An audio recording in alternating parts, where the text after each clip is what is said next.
Deus, te louvamos, te agradecemos, ó Pai, porque verdadeiramente o Senhor tem nos honrado, nos abençoado. Ó Deus, o que ouvimos aqui até agora foi, Senhor, uma manifestação Tua através dos louvores, ó Pai. Mas nesta hora, Senhor, a Tua palavra também será ministrada. Deus, o Teu Filho está aqui como Teu instrumento. Usa, ó Pai, para nos alimentar, para nós sairmos daqui, Senhor, mais uma vez regozijando, ó Deus, de alegria, porque Tu és um Deus maravilhoso. Que o Senhor nos alimenta, salva, cura, liberta e nos abençoe cada dia. Faça isso, ó Pai. Nós estamos esperando ansiosamente. Usa o Teu Filho, ó Pai. Nós já te agradecemos no santo e poderoso nome de Jesus. Amém. Amados irmãos, a paz do Senhor Jesus. Vai bem com vocês? Bem com seus negócios? Bem com a sua família? Bem com a sua vida espiritual? Graças a Deus por tudo, né? Abra a sua Bíblia no livro dos Salmos e encontre o Salmo de número 27. Nós vamos falar alguns versículos aqui hoje, na quarta-feira. Vamos fazer um estudo da palavra de Deus, e baseado no Salmo 27. Abra sua Bíblia e continue com ela aberta, se você puder, depois, para a gente estar falando alguns versos e você tomando conhecimento, o porquê de algumas coisas que acontecem ou que aconteceram na vida dos servos e podem estar acontecendo também na nossa vida. Todos acharam? Digam amém. É o Salmo 27. Eu vou ler o primeiro verso e depois eu vou ler os próximos, mas você depois pode se assentar. Diz assim o verso 1: O Senhor é a minha luz e a minha salvação. A quem temerei? O Senhor é a força da minha vida. De quem me recearei? Vamos ler todos juntos esse versículo? Vamos lá? 1, 2, 3.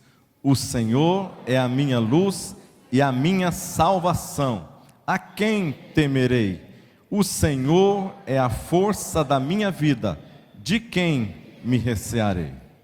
Amém. Podeis assentar. Este salmo é dito como Salmo de Davi. Ele é um dos mais belos testemunhos de que o que acreditar, o que a fé pode fazer na vida de um homem, independente de quaisquer circunstâncias, na vida de um servo de Deus. O que a fé pode fazer a diferença? Qual que é o caminho que nós devemos seguir quando nós estamos às vezes entristecidos, estamos com o nosso coração às vezes embrutecido, endurecido por alguma circunstância da vida, alguma porta que está fechada, que nós não conseguimos ultrapassá-la. O salmista, ele vem trazer para nós nesta noite alguns ensinamentos que talvez vão nos ajudar a estar superando estas coisas. Eu entendo que nesse verso que nós lemos, ele começa bem. Ele começa com a palavra Senhor. Ele diz, o Senhor. O que isto fala? Uma palavra tão simples como essa, o que isto fala para nós?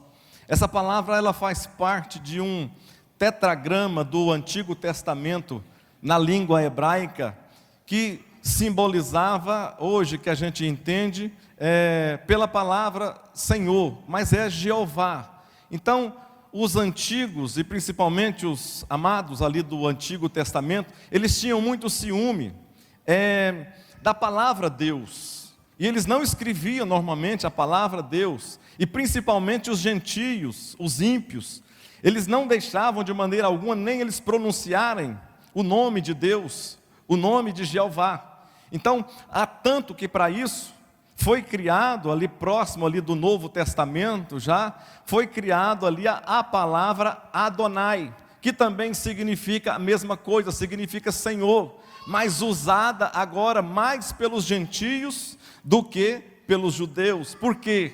Porque os judeus entendiam que essa palavra era tão preciosa que ela deveria fazer frente a toda a circunstância da vida do homem de Deus.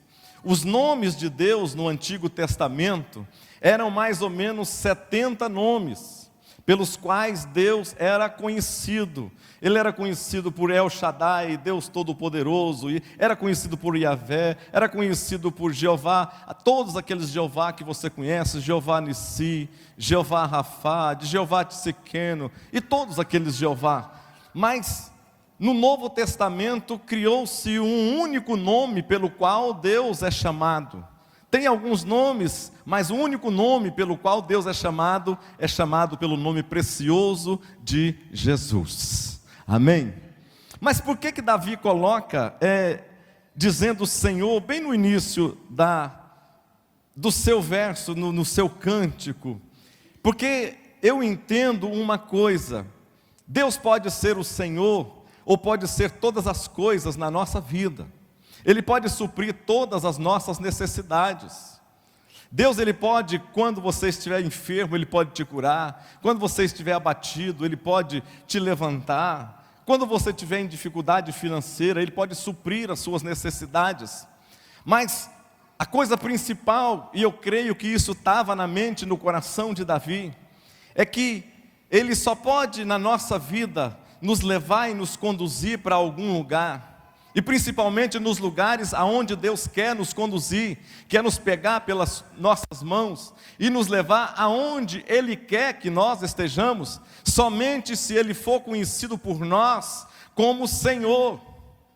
Porque se nós não conhecermos a Deus como Senhor da nossa vida, não vai adiantar de maneira alguma nós conhecermos Ele por todos os outros. Imaginamos 69 nomes que existiam no Antigo Testamento.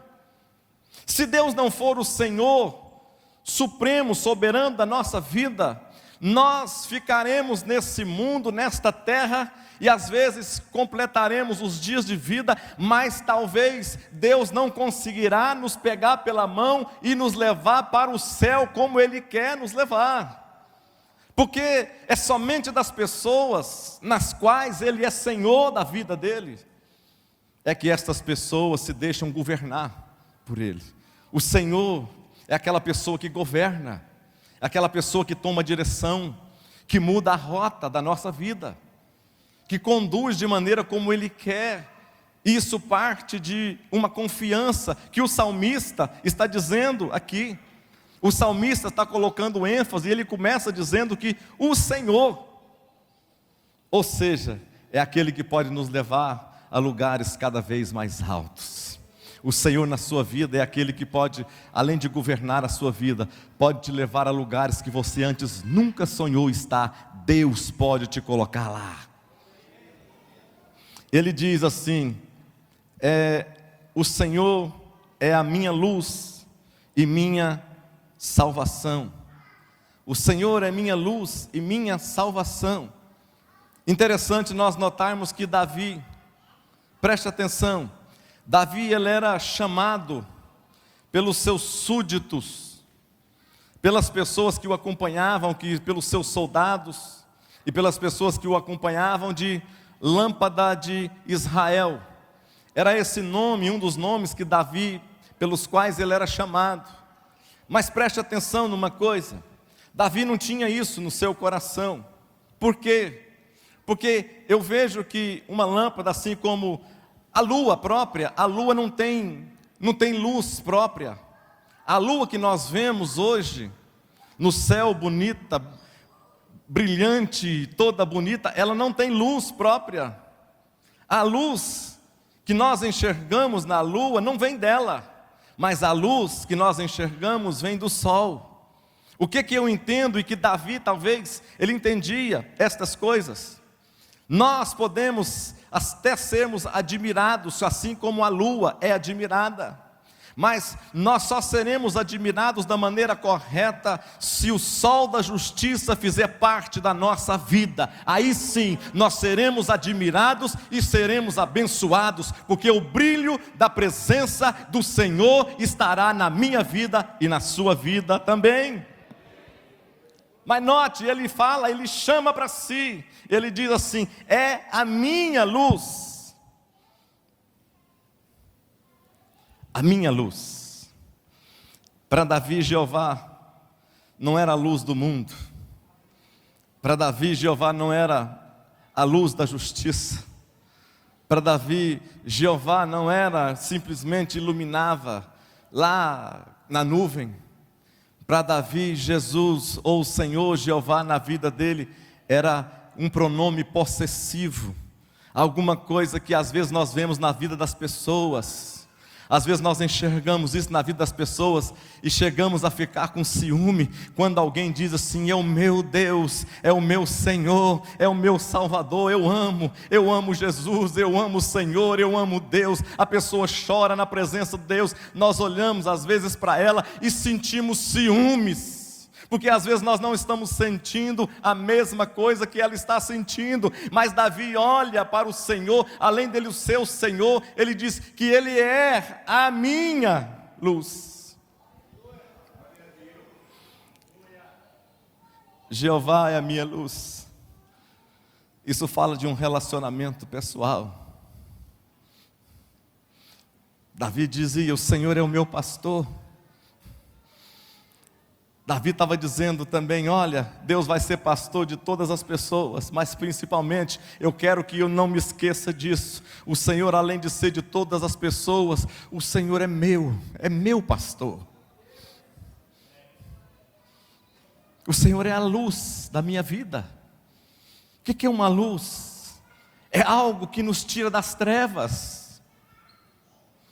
É algo que faz separação entre caminhar em perigo, em caminhar e sem ver os obstáculos que tem pela frente, sem saber o que vem pela frente, do que andar caminhando, sendo governado pela luz, a luz principal, iluminado pela palavra de Deus, dirigido pela vida especial do Espírito Santo, que se move em nós, trazendo alegria, trazendo gozo, trazendo paz, trazendo esperança. Você com a sua boca aberta, um sorriso lindo, maravilhoso, dizendo: Deus é a minha luz, é a minha esperança.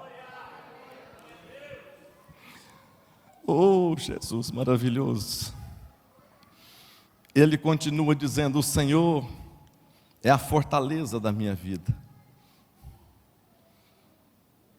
Ou o Senhor é a força da minha vida, em algumas versões.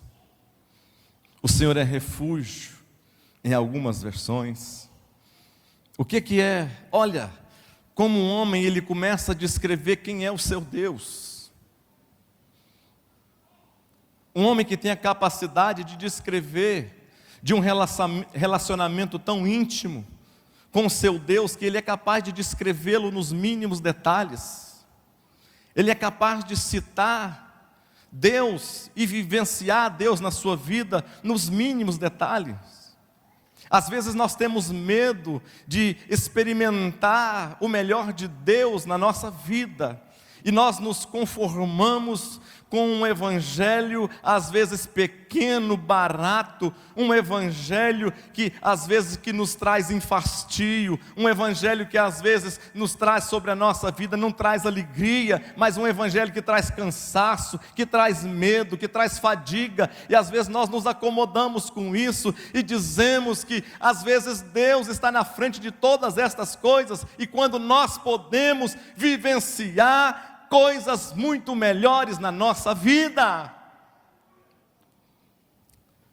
O Senhor é a minha fortaleza, é a fortaleza da minha vida.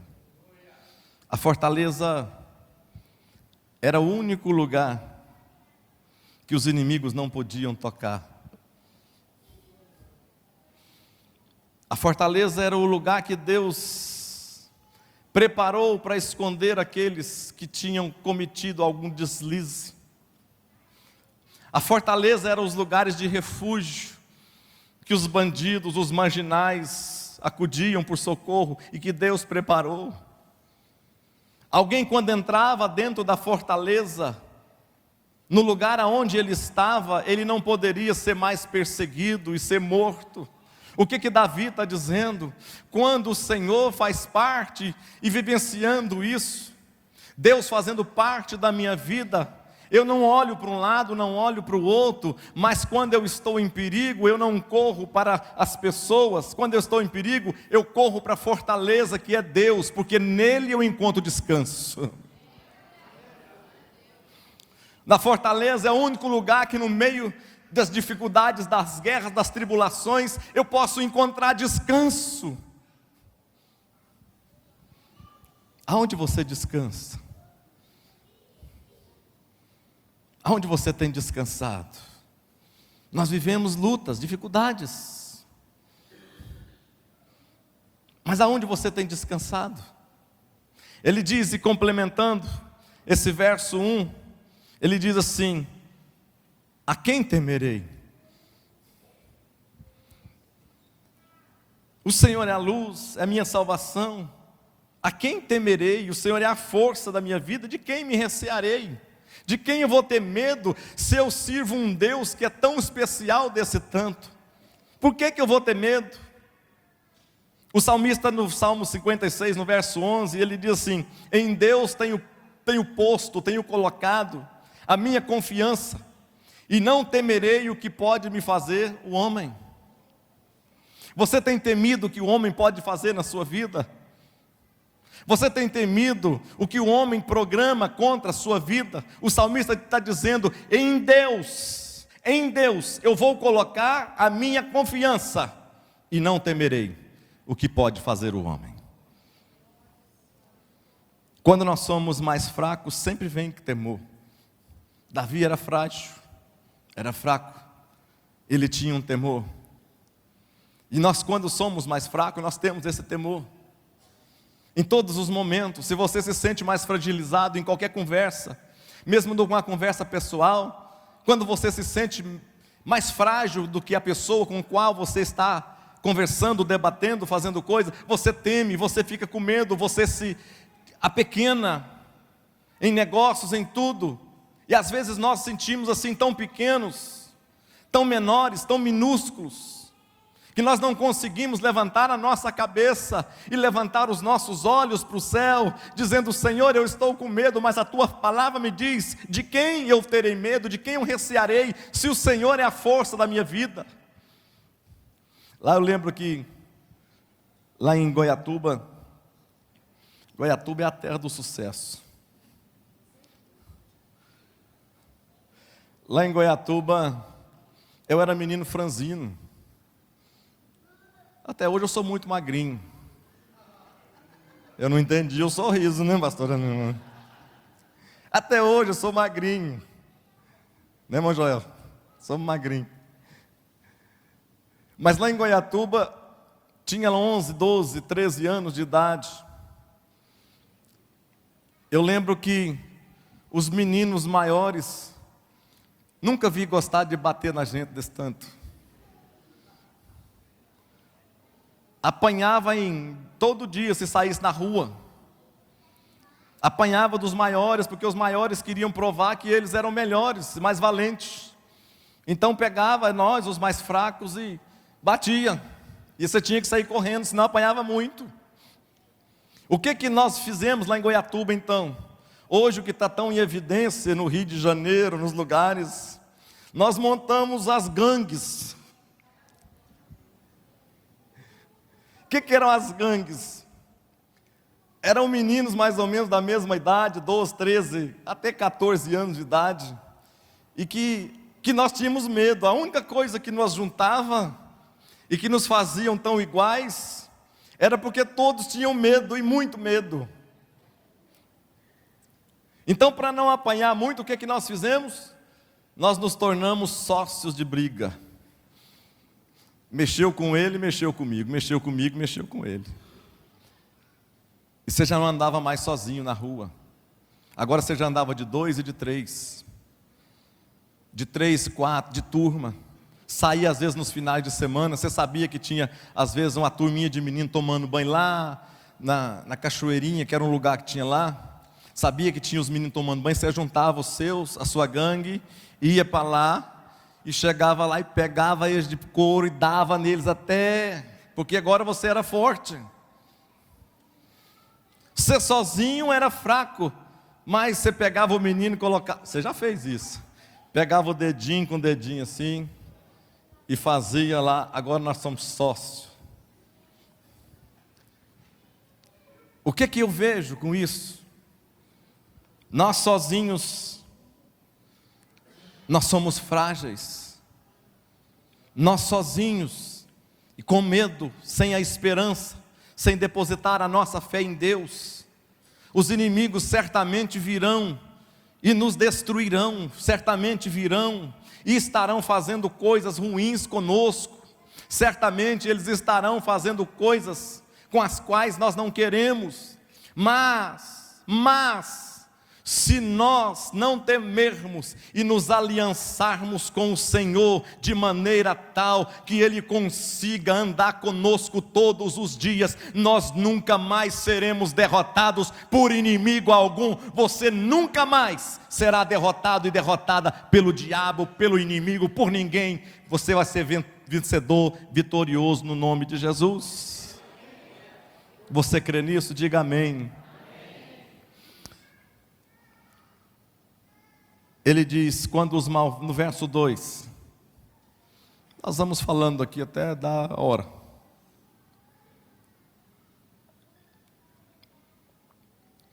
O verso 2 diz assim: quando os malvados, meus adversários e meus inimigos, se chegaram contra mim para comerem as minhas carnes, tropeçaram e caíram.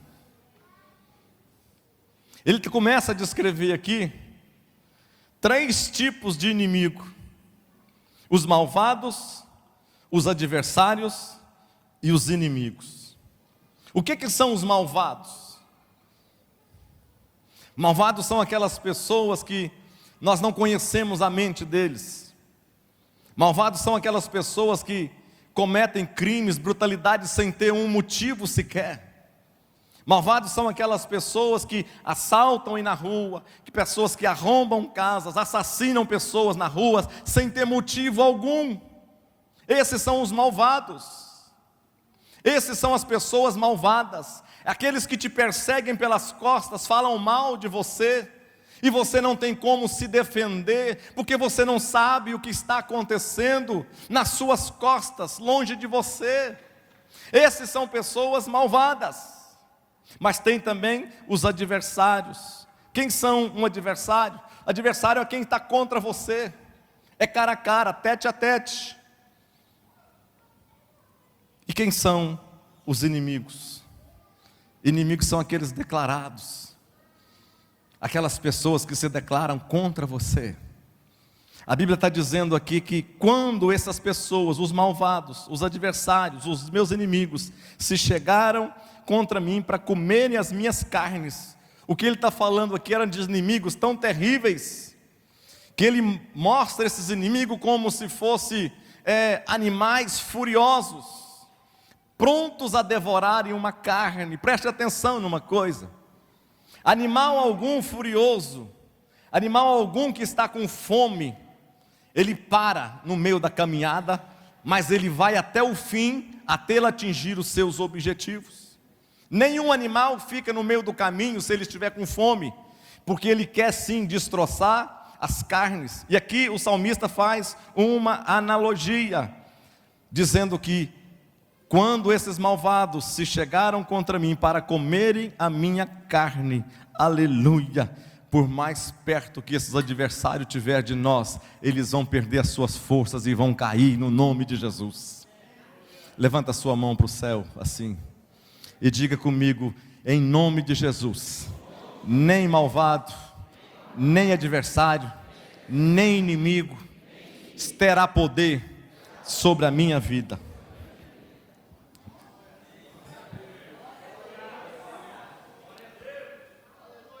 Os malvados não te encontrarão pela cidade de Goiânia. Os malvados, você não será visto, não será vista pelos malvados de Goiânia. Você passará incólume, você vai passar sem que eles vejam o seu carro, a sua vida, a sua pessoa, a sua família, os seus filhos. Você vai caminhar e andar nesta cidade de cabeça erguido, e os malvados não terão poder sobre você, porque eles não te enxergarão. Você estará coberto pelo sangue precioso de Jesus Cristo na sua vida.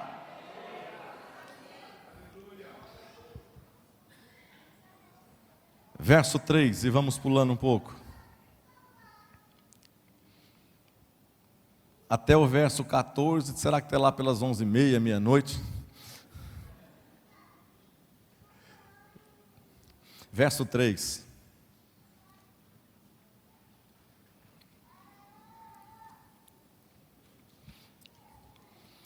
ainda que um exército me cercasse, o meu coração não temeria. Ainda que a guerra se levantasse contra mim, nisto eu confiaria. O maior temor que um rei poderia ter era ele olhar a sua cidade e ver a sua cidade sendo sitiada, sendo rodeada pelos inimigos.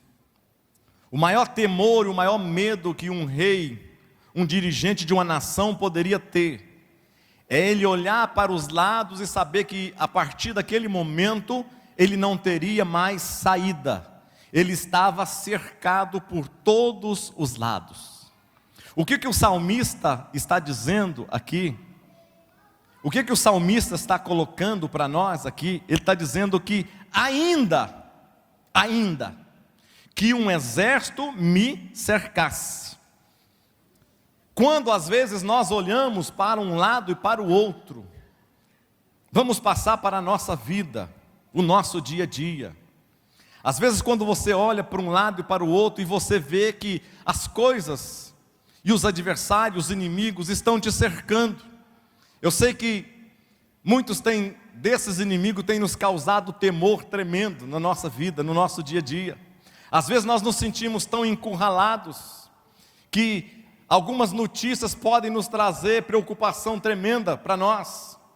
Às vezes nós olhamos para um lado e para o outro, vemos que a saída, ela está curta. O caminho da saída está cada vez mais ficando difícil de ser encontrado. E às vezes nós começamos a perder a esperança. Aquela pessoa que, às vezes, um homem, um empresário, que vê que durante toda a sua vida conseguiu coisas, amealhou coisas, conquistou coisas, e de uma hora para outra, num ano, ele começa a ver e começa a sentir que a sua empresa, do jeito que as coisas estão, se continuar assim, as coisas vão chegar à falência. Aquela pessoa que tem um emprego, alguma coisa pequena, que ele está vendo que se continuar demitindo do jeito que está, vai chegar nele aquilo. Ou seja, o exército está cercando, o exército está ficando. Pessoas que às vezes vão ao médico e o médico faz assim: olha, você está acometido de uma doença grave. O exército cercou. O marido às vezes chega em casa, olha para um lado e para o outro, encontra a esposa que não está tendo entendimento, e eles começam a conversar, e a palavra que sai às vezes da boca da sua esposa é: eu já não te amo mais. É um exército cercando. E às vezes nós perdemos as nossas forças, mas eu não creio em forças. As minhas forças eu não creio, porque as minhas forças são pequenas. As suas forças não são grandes, as suas forças são pequenas. Mas você serve a um Deus que Ele é a fortaleza da nossa vida, é toda a força da nossa vida. Há um Deus capaz de não só sustentar a nossa vida, sustentar a nossa saúde, sustentar o nosso casamento, sustentar a nossa fé, mas Ele é capaz ainda de fazer todas estas coisas e ainda nos levar para o céu, comemorando cânticos de vitória até nós chegarmos lá.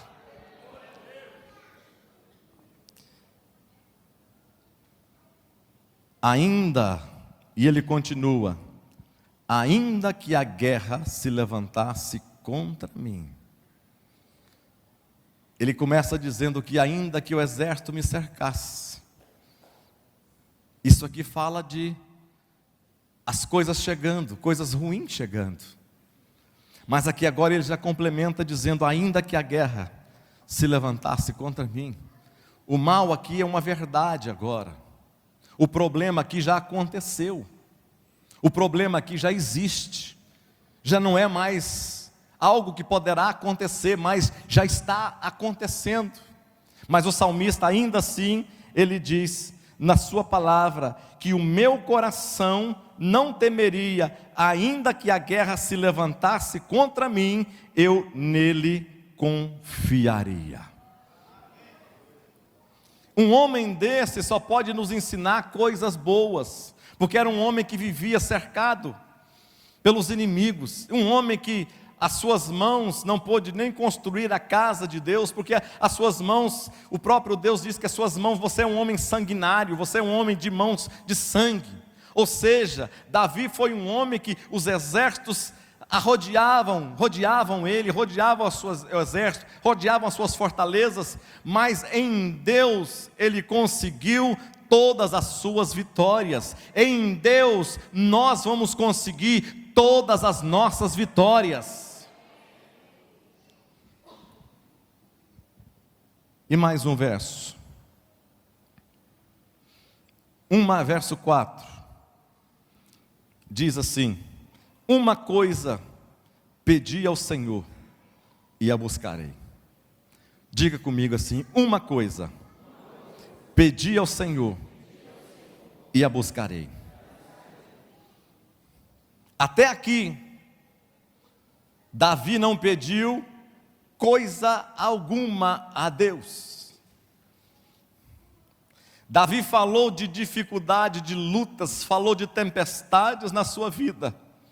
Até que no verso 3, Davi citou todo tipo de calamidade possível, mas ele não pediu nenhuma coisa a Deus. Por quê? Por quê, pastor?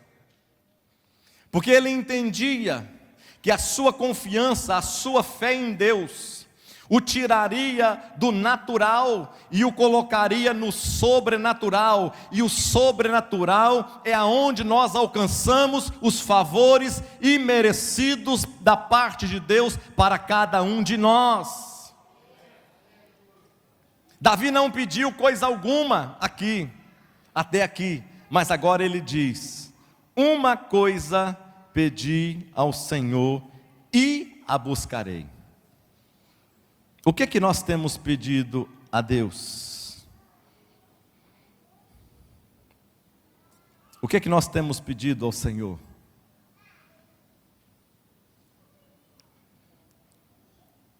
Se você pudesse pedir uma coisa a Deus nesta noite,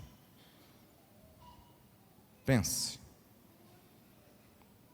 Se você pudesse pedir a Deus nesta noite uma coisa só, o que você pediria?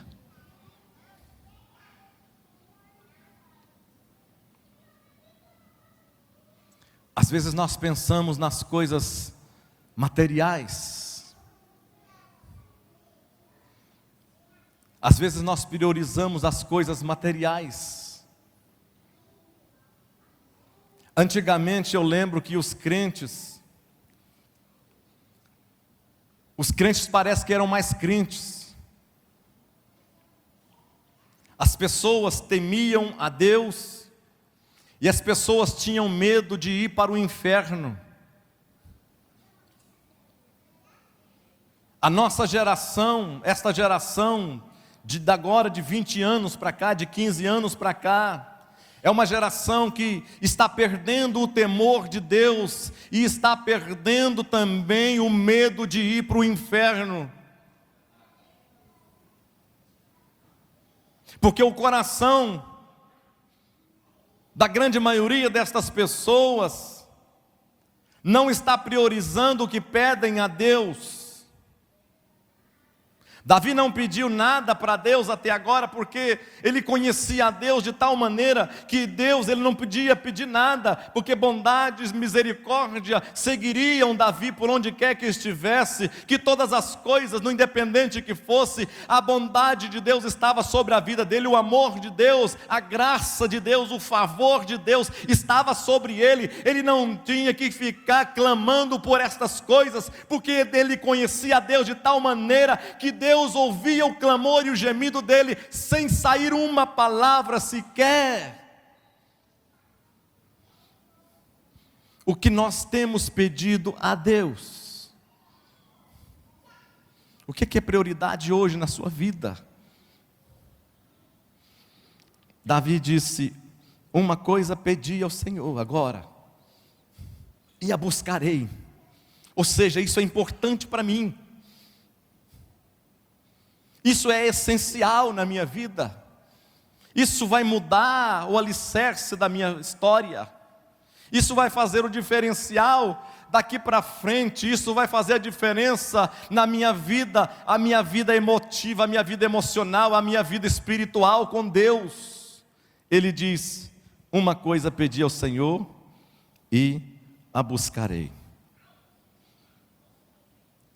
Eu entendo uma coisa, que quando nós escolhemos coisas boas, ou escolhemos bem as coisas,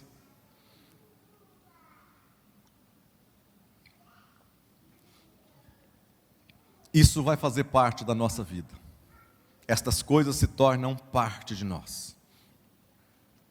Preste atenção aqui numa coisa. Quando Jesus estava querendo explicar coisas importantes, Ele usa de coisas simples para explicar coisas tão importantes. Ele chega na casa de Lázaro, lá em Lucas 10, a partir do capítulo do verso 40, eu acho. Ele chega na casa de Lázaro e começa a fazer aquela agitação toda. E a Bíblia diz que Marta, ela toma a frente e começa a realizar todas as coisas. Arruma bolinho, pão de queijo, queijadinha, suco, guaraná. E começa a correr, arruma a casa, arruma prata, arruma garfo, arruma coisa, arruma bolo. E arruma coisa. E quando Marta olha para o lado, ela nota que Maria está aos pés de Jesus, sentada de boca aberta, olhando para Jesus, comendo o que Jesus está falando. E Marta chega, bate no ombro de Jesus, cansada. Bate no ombro de Jesus e disse: Senhor, não te se dá que Maria poderia muito bem estar me ajudando? Olha o movimento que está aqui em casa. Maria poderia muito bem estar aqui nos ajudando, e ela está aqui sentada ouvindo o Senhor falar.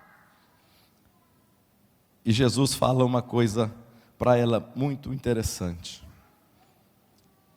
Jesus disse assim: Maria, diferentemente de você, Maria escolheu a boa parte, e isto não lhe será tirado.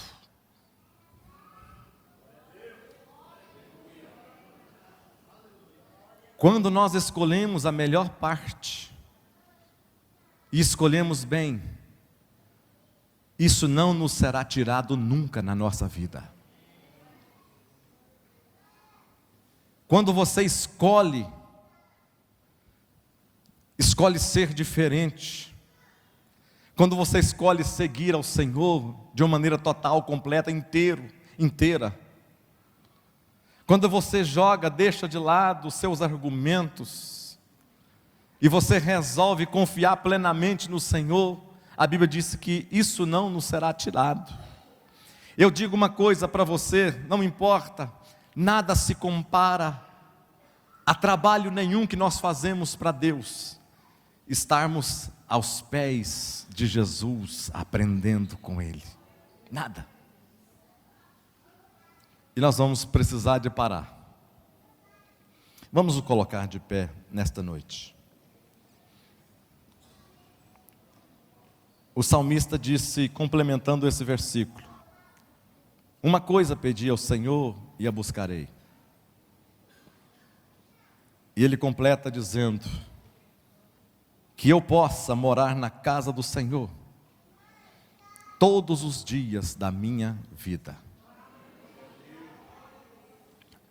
Aleluia, aleluia. Morar na casa do Senhor é diferente de visitar a casa do Senhor. Um morador é diferente de um visitante. Quantos concordam com isso? Quantas vezes, às vezes você mesmo, há um tempo atrás nós saímos aqui no condomínio, o condomínio mais chique de Goiânia, ali perto das casas ali que só tem os reis do gado aqui de Goiânia, Vanderlan, Marconi Perillo. E nós começamos a olhar, gente, mas quanta casa bonita, gente, mas quanta casa grande, gente, que tanta ostentação, gente, que coisa maravilhosa. E nós saímos o portão para fora, a realidade bateu no nosso coração. Aquelas casas eram lindas, maravilhosas, mas aquelas casas não eram minhas. Uma coisa pedi ao Senhor e a buscarei. Vou conquistar, vou pegar, vou lutar por ela. Isso é importante. O salmista não tinha feito um pedido sequer antes. Ele viu as lutas, viu as dificuldades, porque Deus dava as vitórias para ele. Mas agora ele achou importante uma coisa só: eu quero pedir ao Senhor que eu possa, a vida inteira minha, habitar na casa do Senhor, contemplar a sua formosura. O céu ainda é prioridade na nossa vida, irmãos. O céu ainda continua sendo prioridade na nossa vida. O céu é buscar a casa de Deus, estar na presença do Senhor. Ele disse que lá no oculto do seu pavilhão Ele me esconderá. Ou seja, lá no oculto do pavilhão, quando você estiver passando por perigo, lutas, dificuldades, anseios na alma, a Bíblia está dizendo, e o salmista está dizendo, eu acho maravilhoso esse salmo, porque ele diz que no oculto do pavilhão Ele me esconderá. Ou seja, lá no santo dos santos, no lugar que ninguém entrava, ímpio não entrava, pecado não entrava, lascívia não entrava, nada entrava, mas lá no santo dos santos, a Bíblia está dizendo que Deus me esconderá. É o momento onde você se sente pegado no colo por Deus.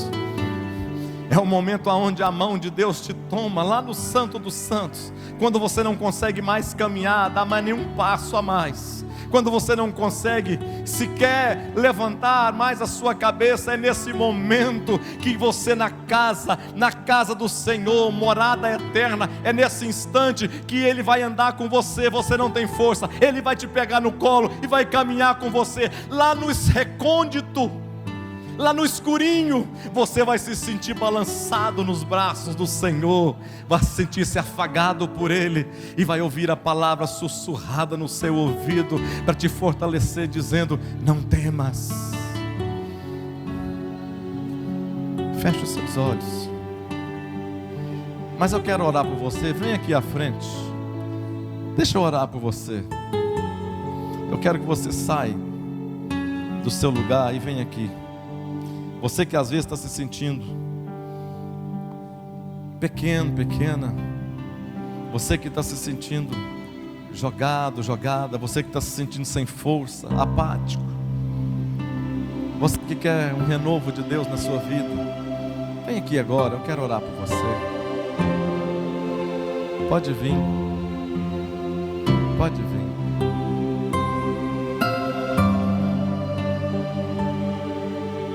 Pode vir, eu espero você. Eu quero orar. Eu não quero que você vá embora com o seu coração contrito assim. Eu quero que você creia que esta palavra é palavra de Deus. Eu quero que você creia que o que aconteceu com Davi não era melhor do que eu e não era melhor do que você. Davi era um homem segundo o coração de Deus, porque ele buscou a Deus, ele procurou a Deus.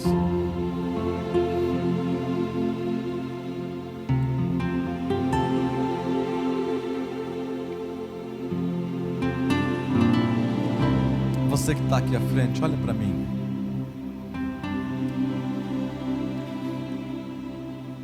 Um aluno foi até o seu professor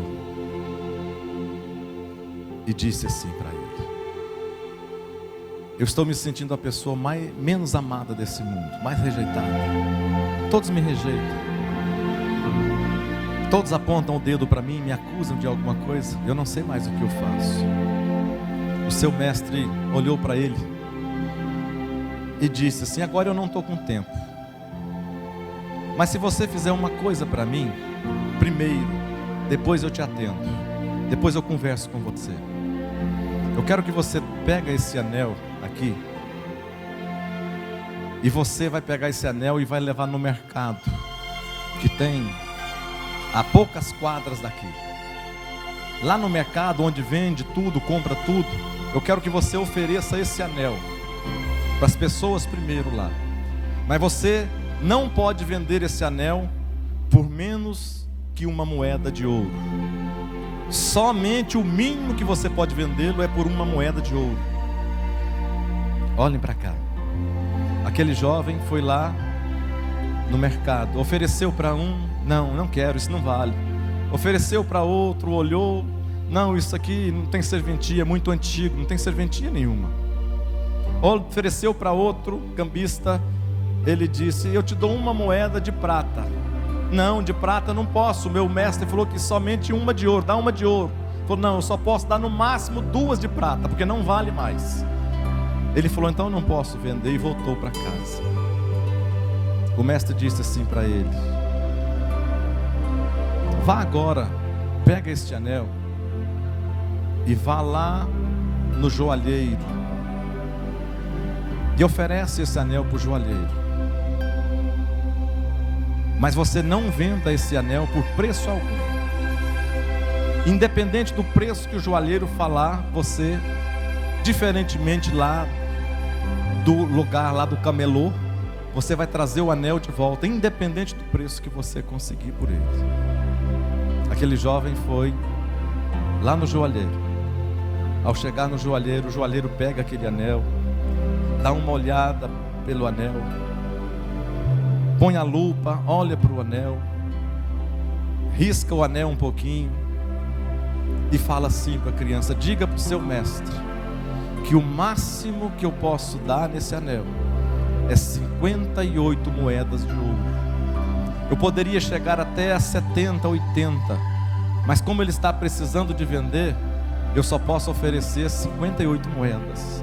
Aquele menino, chorando de alegria, ele pegou o anel e levou novamente ao seu mestre. O mestre então disse: senta aqui. Ele disse: o ensinamento é para você. Você tem que ir nos lugares corretos e nos lugares certos, com aquilo que você quer ser valorizado. Não entrega o que você tem de melhor para pessoas que não sabem o valor que eles têm. O que é que eu digo para vocês aqui nesta noite?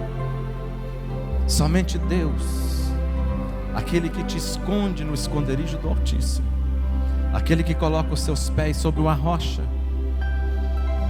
é Ele que sabe o valor que você tem. É Ele que sabe desenvolver em você o precioso que você tem. Você é amado, é amada de Deus. Eu quero que você feche os seus olhos nesta noite. Eu quero orar por você. Deus precioso, bendito, soberano. Deus, nesta noite, Pai, nós entendemos pela Tua palavra, Pai, meu Deus, que na nossa confiança no Senhor, ó Pai, é quem vai fazer a diferença, meu Deus, no nosso caminhar, na nossa vida. Meu Deus, a nossa confiança no Senhor é que vai determinar os lugares pelos quais nós estaremos pisando. Deus, a nossa confiança no Senhor é quem vai determinar se os nossos inimigos serão derrotados ou não. Ó Deus, a nossa confiança no Senhor é que vai determinar se os malvados, se os adversários, se os inimigos, se aqueles que querem, meu Deus, comer as nossas carnes, ver a nossa derrota. Ó Pai, Deus, abençoa cada um dos teus filhos nesta noite, ó Deus. Meu Deus, cada um aqui tem um valor precioso, ó Pai, e que se encaixa perfeitamente com o teu olhar, ó Deus, nesta noite sobre a vida de cada um. Deus, tira agora no nome de Jesus, meu Deus, tudo que está trazendo angústia, tristeza, fardo agora nesta noite, ó Pai, no nome de Jesus. Se revela-te, ó Deus, a cada um dos teus servos aqui nesta noite, como Deus provedor, meu Deus, como Deus precioso, como El Shaddai, o Todo-Poderoso. Tu és o Adonai, Senhor da nossa vida, ó Deus. Conduza, meu Deus, pelas mãos a vida dos teus servos, ó Pai, de vitória em vitória, para a glória, para a honra do nome de Jesus. Todo medo seja anulado agora, em nome de Jesus. Toda acusação do diabo seja agora cancelada no reino espiritual. Meu Deus, que haja uma nova vida, que haja um novo mover, que haja vitória do Senhor, ó Pai, em nome de Jesus Cristo. Amém. Amém. Que Deus abençoe cada um de vocês. Recebam em Deus as vitórias de vocês. Bom, não foi até as 11h30, mas foi até quase 10.